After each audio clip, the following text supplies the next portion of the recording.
आप देख रहे हैं यंग बाइट्स। मैं हूं आपके साथ पूजा ठाकुर और आज मैं आपकी मुलाकात करवाने जा रही हूं संजय ठाकुर से, जो जम्मू कश्मीर से भारतीय छात्रा सांसद के प्रेसिडेंट है। आपका बहुत बहुत स्वागत है यंग बाइट्स में। नमस्कार। संजय जी, मुझे बताइए सबसे पहले ये जो आपके द्वारा इसका गठन कब हुआ था, उसकी फाउंडेशन किसने रखी थी? भारतीय छात्र संसद का जो गठन है वो 2005 में हुआ था और इसके जो फाउंडर हैं वो हैं राहुल वी क्राड, जो MIT स्कूल ऑफ गवर्नमेंट के एग्जीक्यूटिव प्रेसिडेंट हैं और MIT वर्ल्ड पीस यूनिवर्सिटीज़ के वो प्रेसिडेंट हैं जी। और उन्होंने इसका गठन किया था 2005 में इस उद्देश्य की, ताकि जो युवा हैं, युवाओं के बीच में और पॉलिटिकल पार्टी के बीच में जो पुल है वो बनाने का काम था। इंस्पायरिंग, इसका जो मेन उद्देश्य था वो है इंस्पायरिंग यूथ और स्ट्रेंथनिंग डेमोक्रेसी, युवाओं को ज़्यादा से ज़्यादा प्रेरित करना और डेमोक्रेसी को मजबूत करना इसका मेन उद्देश्य था। भारतीय छात्रा संसद किस तरह से अभी काम कर रही है?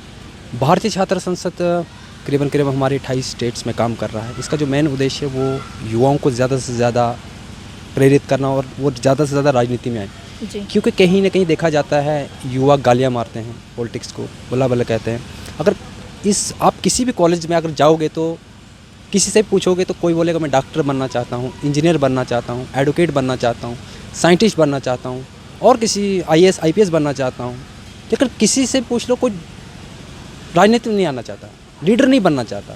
पहले की अगर बात करें और आज की बात करें, पहले अगर किसी क्लास में अगर पूछा जाता था कि आप क्या बनोगे, अगर कोई बोलता था कि मुझे लीडर बनना है तो सोचा जाता था कि ये शायद गांधी जी बनेगा, ये शायद नेता सुभाष चंद्र जी बोस बनेगा। लेकिन अगर आज बोलता है कि मुझे लीडर बनना है तो आज उसे गलत समझा जाता है, उससे हंसा जाता है उस पर कि ये लीडर बनेंगे, करप्शन करेगा। लगता है क्यों उनकी ऐसी सोच बनी है कि वो इस राजनीति में नहीं आना चाहते हैं? क्योंकि कोई भी पॉलिटिकल पार्टी गलत नहीं है, मेरा ऐसा मानना है, मेरे खुद के विचार हैं। जो उसमें बैठे लोग हैं वो गलत हैं, वो करप्शन करते हैं और कहीं ना कहीं जहाँ तक वो पहुँचते हैं वो सारे जो मार्ग हैं, जो रास्ते हैं वहाँ तक पहुँचने को मिटा दिए जाते हैं। राजनीति में जो रास्ते हैं वो मिटा दिए और ये एक भ्रम फैलाया जाता है कि राजनीति गंदी है, बुरी है, आप राजनीति में नहीं आ सकते, करप्टेड हैं, आर लीडर आर करप्टेड, इस तरह के भ्रम फैलाया जाता है ताकि कोई युवा वहाँ तक ना पहुँचे। क्योंकि जब तक, मेरा ऐसा मानना है, जब तक अच्छे लोग राजनीति में नहीं आएंगे तो ये बुरे लोग बाहर कैसे जाएंगे। इसलिए ज़्यादा से ज़्यादा एजुकेटेड लोग को आना चाहिए, पढ़े लिखे लोगों को, अच्छे लोगों को, ईमानदार लोगों को राजनीति। बीइंग अ प्रेसिडेंट आप किस तरह से इस पर काम कर रहे हैं? मैंने अभी कुछ दिन पहले प्रेस कॉन्फ्रेंस करी थी, करीबन आज से 1 मंथ पहले, और मैंने बताया भी था कि हम फ्यूचर में जम्मू कश्मीर में यूथ पार्लियामेंट करने वाले बड़े पैमाने पे अभी रजिस्ट्रेशन चल रही है इसकी। अभी हमारे कोई डॉक्यूमेंट पूरे नहीं हैं क्योंकि आपको एक पार्लियामेंट को रजिस्टर कराना होता, देन उसके बाद आप उस स्टेट के अंदर पार्लियामेंट कर सकते हो। जैसे इससे पहले हमारी जो हिमाचल पार्लियामेंट है, बिहार पार्लियामेंट है, उसके अलावा हमारी जो उत्तराखंड पार्लियामेंट, बहुत सारी पार्लियामेंट जो स्टेट्स की हैं वो रजिस्टर्ड हैं और हमारे अभी जो कुछ डॉक्यूमेंट्री अभी पूरा नहीं है। तो जैसे हमारे डॉक्यूमेंट पूरे होंगे तो हो सकता है हमारी जून जुलाई में हम पार्लियामेंट बड़े पैमाने पर पार्लियामेंट करेंगे, जिससे पूरे ऑल ओवर इंडिया से डेलीगेट्स आएंगे। इसमें ऑल ओवर इंडिया से डेलीगेट्स आएंगे और इससे हम पार्लियामेंट करेंगे। उस पर हम यहाँ के मुद्दे रखेंगे, जो रीजनल मुद्दे हमारे जम्मू कश्मीर के।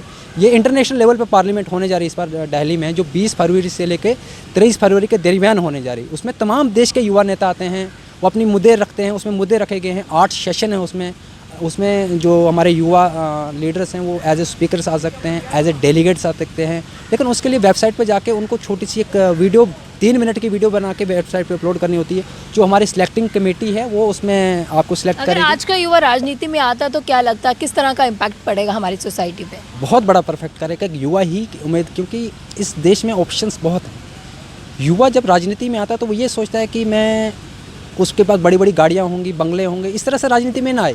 क्योंकि हमारे प्रधानमंत्री मोदी जी भी कहते हैं कि कुछ बनने के लिए राजनीति में ना आए, कुछ करने के लिए आएंगे तो ये देश आपके साथ खड़ा होकर और प्रकृति भी आपके साथ देगी। अगर कुछ बनने के इससे आओगे तो बनते ही रह जाओगे, उम्र भर बन नहीं पाओगे। जो भी युवा आपको हमारे माध्यम से देख रहे हैं, क्या एक संदेश देना चाहेंगे?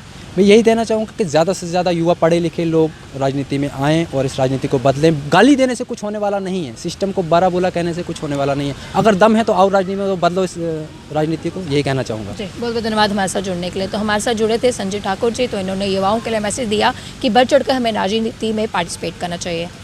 अगले अपडेट लेकर फिर मैं हाजिर होंगी, तब तक के लिए आप देखते रहे यंग बाइट्स। वीडियो जर्नलिस्ट अभिषेक बड़ू के साथ मैं पूजा ठाकुर, यंग बाइट्स जम्मू।